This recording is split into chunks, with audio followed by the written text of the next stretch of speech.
Hello. On my next vacation, I will go to Peru, where I will meet one of the most beautiful mountains in the world, Machu Picchu. It is located in the department of Cusco, in the province of Urabamba. This ancient Indian town was built in the 15th century as a residence and religion sanctuary. It is currently a UNESCO World Heritage Site is the most visited tourist destination in Peru.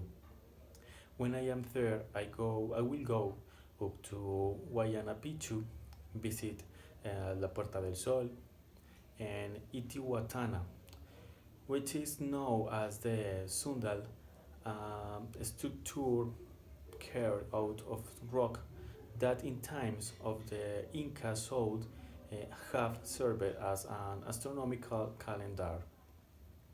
The Temple of the Three Windows and the Temple of the Condor. It will surely be an unforgettable trip. Thank you.